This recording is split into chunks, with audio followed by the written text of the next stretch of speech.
Today we'll look at exercise number 2 from my 10-part series on how to chromatically embellish triads while improvising, and how to hear those chromatic embellishments before you play them.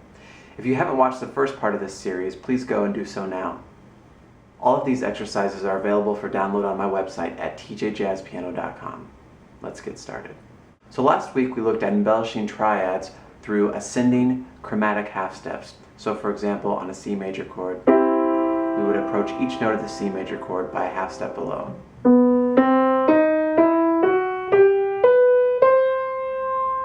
Today we're going to do the opposite. We're going to approach each note of the major and minor triads by a half step above.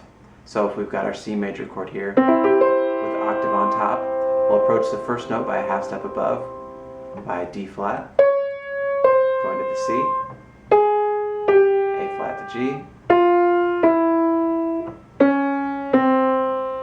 Here's what it would look like over, say, G major.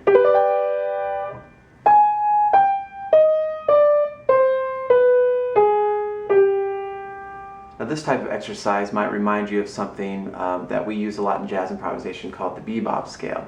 And what the Bebop scale is a Mixolydian scale with an added half step in between the 7th and root of the scale.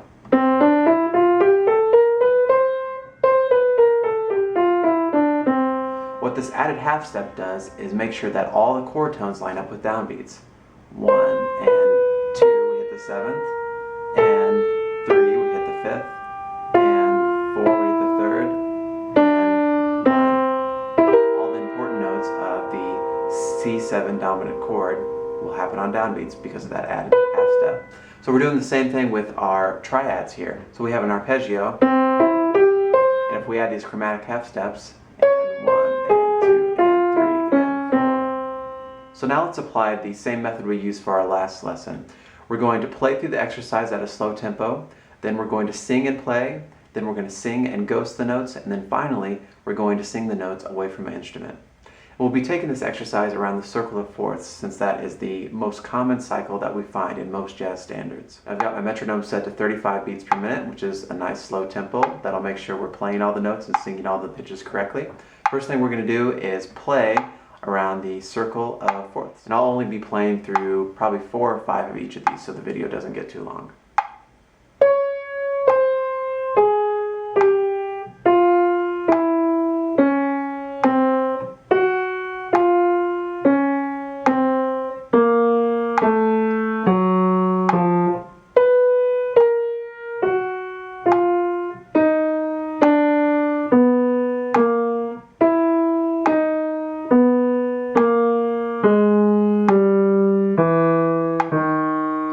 Keep that going around the circle of fourths until you reach C again.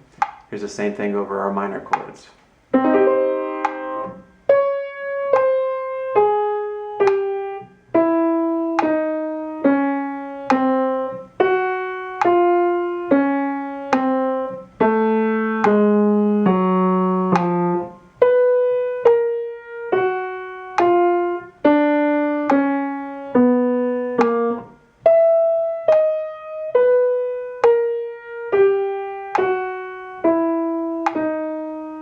You may notice that I might not be playing them in the exact octave that they're written on the sheet music. What really matters is just that you're playing the correct notes. I mostly wrote them in the octaves I wrote them in for readability wise, so you can really play them in any octave on the piano. The next step is to sing and play over both the major and minor chords.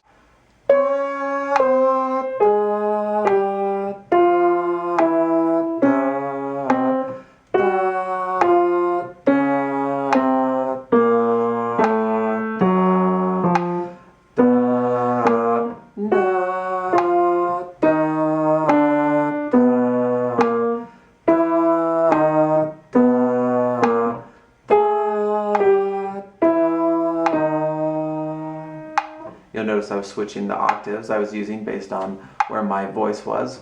And you can do that if you like, to have the pitch in the same octave as your voice, or you could do an octave apart with your voice in the notes. It really doesn't matter, as long as you're singing the correct pitch. Here's what it sounds like over minor.